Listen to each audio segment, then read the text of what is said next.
Сайн уу байна. За юу яцхан манайхаа сэтгэл санаанууд нь дэжгүй эзтэй. За өнөөдрийн ярилцлага бичлэгтэй давтай морил. Өнөөдрийн сэдвээр би ойрд өөрөө нэг нилээн бодож байгаа. За тэг хүмүүсээс ч гэсэн сонсож байгаа тийм зүйлийн талаар би ярилцахаар шийдлээ. За тэр юу вэ гэхээр өөрчлөлтийн талаар. За маш олон хүмүүс ер нь өөрчлөлт хийх хүсдэг те.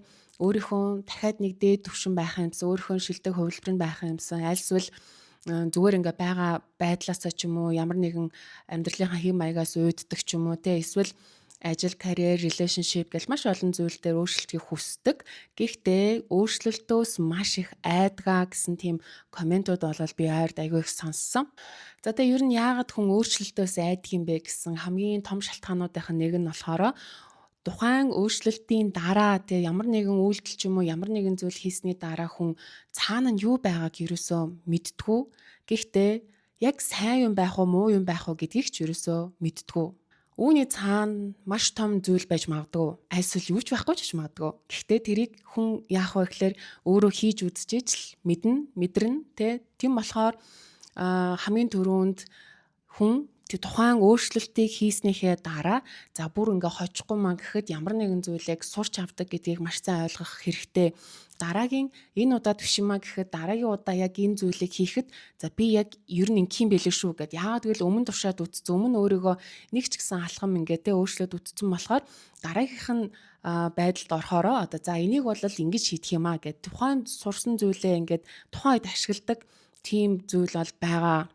Тийм учраас хамгийн түрүүнд ойлгох зүйл юу вэ гэвэл тэр өөрчлөлттэй за тэр алхам яг юм маа гэл юм супер боломжийг өгөхгүй ч гэсэн тэр супер боломж руу нэг ч гэсэн алхам ойртуулах тэр нэг юм нэг жижигхэн алхмыг ингээ хизээний хийж гинэ гэж ер нь бол өөртөө бодох хэрэгтэй. За одоо хоёр дахь хүмүүсийн маш их айдаг зүйл юу вэ гэхээр бусдын бодол маш олон хүмүүс ингэж боддог. За би ингээд ингэчүүл одоо нөхөр маань эхнэр маань намайг юугаа бодох бол те за намайг ингээ найзууд маань одоо ер нь ингээ хүмүүс юу гэж бодох бол гэж маш их юм боддгийм билээ. Нэг л зүйл хэлээ тэд нар нэг их бодохгүй. Яагаад гэвэл ингээд нэг хүмүүс ингээл өөрийг чинь бодоол өдөр шөнөгөөтэй ингээл өстой за тэр ингээ өөрчлөгдөх чинь ингээл дараагийн чинь алхмыг хүлээгээл нэг тийм юм ер нь амьдрал дээр нэх байдаггүй. Энэ бол зүгээр л тэр өөрчлөлтөөс айж байгаагийн чинь л юм дотоод юм илрэл гарч ирж байна. За үнэхээр ботсон ч гэсэн тэр нэг бодно хоёр бодно за тэгээ гурав дахаас тэгээ тухайн хүн ингээ өөрөөсөө амьдралыг хөөгөл явна. Тийм болохоор за тэр намайг ингээ очих, энэ намайг ингээ очих гэдэг болвол тэр бол зүгээр таны өөрийн чинь л бодол.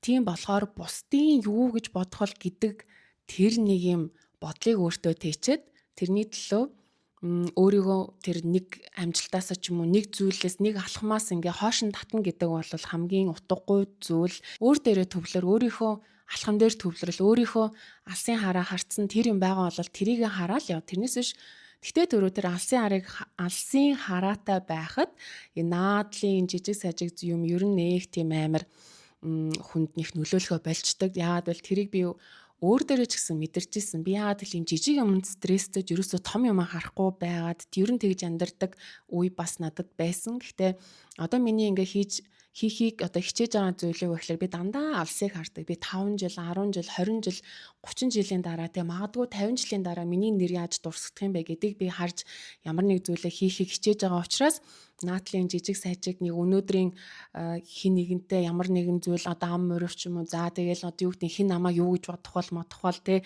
ганц нэг нь асуудал ингээл ажил төрөл амьдрал дээр бид бүгд л асуудалтай байгаа. Гэхдээ тэр алсын харааг харцгаар тэр наадлын хин намайг юу гэж бодно гэдэг бодлыг ерөөсөө мэдгүй одоо яг тэр зэгдэ боджлээ гэлтэй ерөнтэй эцээц тиймстэй ингээ боджлээ ярьжлээ тэгэл өөрийнхөө л алхмыг хий тэгэл одоо тэр бол ерөөсөө бидний анхаарах асуудал биш. Тэгээ хайрцагт амьдрах маш амар байдаг. Ийм сэтгэл зүйдч тэр нэг зүйлийг өдөр болгон игээл нэг амьдралын хэм маягаар амьдраал яг тэр нь ингээ зарим хүмүүсийн дуртай зүйл байж болно. Гэхдээ ингээ боддоо хэрвээ Elon Musk ч юм уу те эсвэл Jeff Bezos эдэр ингээд өөрчлөлтөөс айдаг хүмүүс байсан бол тэр хүмүүс одоо ингээд те дэлхийн хамгийн баян хүн болоод амжилтыг үзүүлээд одооныхоо амжилтандаа ханахгүй те дахиад би энэ бүр ингээд өөрийгөө компани бүх юмаа өөрчилчихэд одоо би дэлхийг өөрчлөнтэй магадгүй сансар окторог би өөрчлөнгээ ингээ явж гин гэж бодохлоор ерөөсөө энэ хүн өөрчлөлтөөс айгаад ирэхээрээ л ингээд нэг газар зогсчдаг гэж би бол боддог. Тийм болохоор ер нь жоохон өөрчлөлтөнд бэлэн бай. Миний ер нь сүүлийн үед ингээ бас бодож байгаа зүйл хүн ер нь өөрчлөлтөнд л бэлэн байх хэрэгтэй байна. Тэр тусмаа одоогийн нийгэмд магадгүй маргааш одоо нийгэм эдийн засагтай магадгүй таны ажил яахын бид нар мэдэхгүй шүү дээ. Амар гой доктортай амьдрал ингээ явжсэн чинь маа гэл ингээ маргааш ингээ яахын одоо дэлхий дээр ямар нэгэн болол бид нар ингээл магадгүй хийгээгүй алхамдаа харамсах ч юм уу эсвэл одоо яахын тухайн нөхцөл байдал бид нар өөрчлөгдвөл дахиад үргэлжлүүлэн амьдрах учраас тэрийгэ хэцүү байлгахгүй тулд хүн өөрөө угаасаа өөрчлөлтөнд том бэлэн байх хэрэгтэй. Магадгүй ямар нэгэн ажил бодож байгаа те үнэхээр хиймэр санагдаж байгаа зүйл өдр байвал хийгээл үз. Тэгэл яг нэг алдвал алдна үз алдахгүй за яг тэгэл үзээд алд гэдэг шиг те. Тэгээ үзээд алдаад нэг зүйлийг сураад үлд те. Ерөөсөө л ийм байхгүй. Тэгэхээр ер нь миний ингээд сүүлийн үед бодож байгаа философи би өөрөө өөрчлөлтөнд бэлэн байх хэрэгтэй байна. Тэгээ миний хувь хүн өөрөө ер нь өөрчлөлтөнд айгуу дуртай л хүн юм шиг байгаа юм. Би ингээд хийжсэн ажлууд, карьер, ер нь дуртай хобби дээр бодлохоор дандаа нэг юм өөрийгөө сорьсон те нэг юм янз бүрийн юм хийж үзэх дуртай. За тэгээ сорилт гэдэг нь надад өөрөө яг юм өөрчлөлттэй яг энэ сорилтын дараа нэг зүйлийг би олно гэдгээ би ингээд сэтгэлдээ мэдэрдэг. Тийм болохоор яг тэр өөрчлөлтийн өмнөх нэг юм адреналин гэж байдаг ш нэг юм за энийг би чадах болов яах бол гэд нэг юм хүн өөрөө өөртөө эргэлзэх тэр бодол гэхдээ хүн болгонд байгаа. Гэхдээ тэрийг окей за би энийг зүр хийгээл үзье.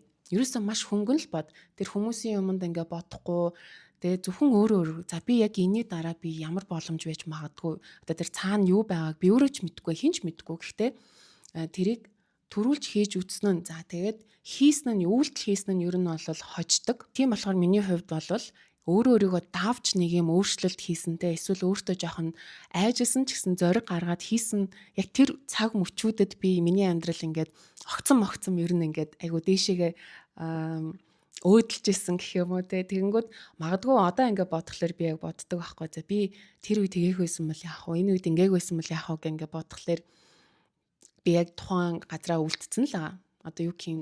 Тэгээд тэрийг хийсэн болохоор би нэг юм сорилтыг даваад тэгээд дараа нь би за энэ сорилт дараа нь дахиж надад ирсэн ч би тэрийг нэг тоохгүй те. Тэрийг адилхан шууд би харин ч бүр би 2 дахин бага хугацаанд би давдаг болдог байх жишээ нэ те. Гэх мэтчлээ ингээд ер нь бол ерөөсөө өөрчлөлт сорилтоос ер нь битгий ингээд ямар нэгэн үйлдэл хийх боломж нь олдох юм бол тэрийг хийж л орхитэй. Тэгэл ерөөсө дараа нь юу болох талаар бол нэг хэтрүүлж олон юм бодоод байх хэрэггүй. За гэхдээ мэдээж ингээ юу гэдэг одоо амар ирсэн лабла за тийм зүйлэг бол ерөөсө яриаггүй шүү те. Гэхдээ өөрийгөө давах, өөрийгөө хайрцагнаас гарах тийм үйлчлүүдийг бол хийх эрх нь зөвхөн танд байгаа. Тэгээ бас нэг маш чухал point байна. Тэр юу вэ гэхээр хайрцагнаас гармаар байгаа бол тэр хайрцанд байгаа хүмүүсээс л холт. Яагаад гэвэл маш олон хүмүүс бид бөөндөө ингэн за би тэрнтэй энтэй бөөндөө ингээд нэг юм өөрчлөгдөн. Тэгээ нэг нэгнийгээ хүлээгээл ингээд нэг сунжралцсан, зунгаарлцсан юм болол. Тэгэл тэгжидэл нөгөө хүний мотивац, инспирэшн бүх юм алга болдог тий. Яагаад гэвэл зүгээр л хиймэр байгаа зүйл байвал яг өөртөө төвлөрөл хий. Тэрнээс биш за үнэхээр л тэр одоо өөрчлөлтийн багийн ажил биш л бол тэ ингээ хувь амьдрал дээр ингээд тийм юм аягүй их ажиглагддаг байхгүй. Тэгээд хүн ер нь нийлж байгаа ойрын 5 хүнийхээ дундаж байдаг гэж бол яг үнэн шүү. Тэгэхээр ер нь нэг юм ойр хавийнхаа хүмүүсийг нэг дүнэлт хийхт гимгүү. Тийм үнэхээр яг энэ чиний яг өөрийн чинь хүсэж байгаа зүйлд энэ хүмүүс нөлөөлөд байна уу?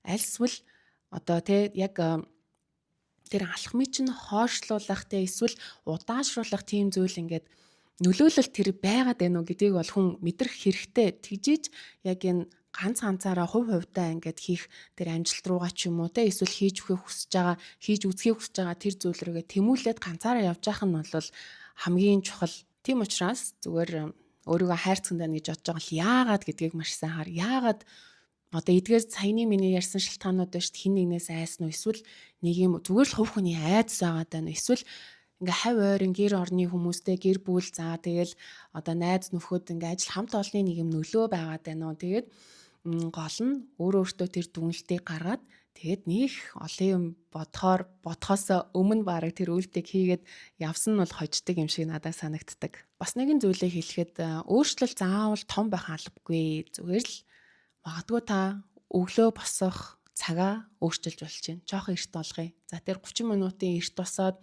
тэр 30 минутанд юу хийж болж байна? Дасгал гарлаа, одоо гүйлээ, орж ирлээ, тэ одоо юу гэдیں эсвэл гоё өөртөө өдрийн хоолоо бэлдэж тавилаа. Тэр 30 минутанд маш их зүйлээ хийж болдог. Тэгээд энэ нь баг багаар явсаар агаад ерөөсөө таны амьдралын хэм маяг болж за тэгэл нөгөө нэг юм юу гэж байдаг штэ.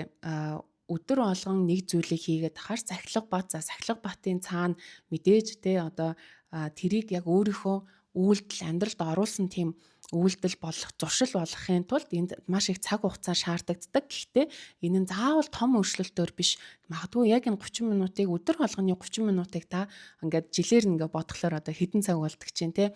Гэх мэтчлээ ингээд ер нь бол өөрчлөлтүүд бол маш жижигхэн зүйлээс бол эхэлдэг. Хаана гоё юм өөрийгөө хөгжүүлж болох газар байна, боломж байна, хүмүүс байна. Тэр болгоныг одоо юу гэдэг өөрөө очих хэрэгтэй. Өөрөө тэр боломжийг эрэлхийлэх хэрэгтэй. Тэгээ мэдээж мэ гэл одоо тэгээ хүн болгонд энэ гоё боломжуудын тэ одоо амжилтыг нөгтдөг гэсэн бол одоо сайхан л энэ даанч амьдрал дээр тийм юм 0% таа гэдгийг маш сайн ухаарах хэрэгтэй. Зүгээр байхт чинь тэ гэрт чинь хүн орж эсвэл ажил дээр чинь хүн орж ирэл мэ одоо тэ мэ энэ чиний амжилт гэх хинч өгөхгүй. Тийм болохоор зүгээр л хинээс ч айж ичгүй, хинээс ч санаа зовхгүй, зүр өөрийнхөө төлөө те яг ирээдүйнхөө төлөө нэг алсын араагаа бодчих те одоо би 30 жил за боли зүгээр 5 жилийн дараа би ер нь яг ямар байх юм бэ гэдэг энэ алсын арааг өөртөө ингээ аюусан суулгаж өгдөг бэжж яг явна. За тэгээд мэдээж энэ алсын хараа, холын алсын араатай хүмүүсийг бид нөр өөртөө очиж уулзнаа. Тэрнээс биш яг үндэ тэр хүмүүс ингээ айл ингээ те 100 жилийн дараахан хараа завгүй явж байгаа учраас нэг ингээл таныг яг өөрийнхөө игнэнд нэгтгэх гээл хизээж тийм юм бол байхгүй. За тэгээ хамгийн сүүлд нь хэлэхэд аз гэж бол байдгаа. Гэхдээ 10,000-ны нэгд нь л яг энэ аз ингээ зүгээр байж хат нь очиж магадгүй. Тэрнээс биш бусад бүх үед нь бол хөдөлмөрлөж байгаа ямар нэгэн зүйл рүү явж байгаа те өөрийгөө өөрчилж чадж байгаа өөрийгөө за тэгэл алсын хараатай амьдарч чадж байгаа те тэрний хөдөл үйлдэл хийж чадж байгаа хүмүүст нь бол аз ирдгээ. Тийм болохоор яг гоё өөрийнхөө төлөө те өөр дээрээ төвлөрөөд өөрийгөө хөгжүүлээд өөрийнхөө тэр айдсыг ингээ байхгүй те хүн айдаг нэрнгээсээ би ч гэсэн зөндөө айдсан. Гэхдээ яг тэр ингээ айдсыг баг багаар ингээд тэр айдсын цаана л нэг юм байгаа гэдгийг ерөөсөө хүн өөртөө маш сайн ухаарах хэрэгтэй. Тэрнээс биш зүгээр ингээ байж байгаа хүнд бол нэг тийм одоо юу гэнтэй тэр том боломж өдр бол хизээж ирэхгүй гэдгийг маш сайн анхаарах хэрэгтэй. За тэгээд өнөөдрийн өөрчлөлтийн талаарх одоо миний бодол ийм байлаа. Тэгээд дараагийнхаа бичлэгээр ямар юуны талаар ярилцахыг хүсэж юм тэрийгээ бас бичээрэй. За тэгээд мэдээж лайк, комент тэгээ хүсвэл бичлэг таалагдсан бол шеэрлээрэй гэж хүсэж байна. За тэгээд дараагийн бичлэгээрээ уулзтлаа. Түр баяртай.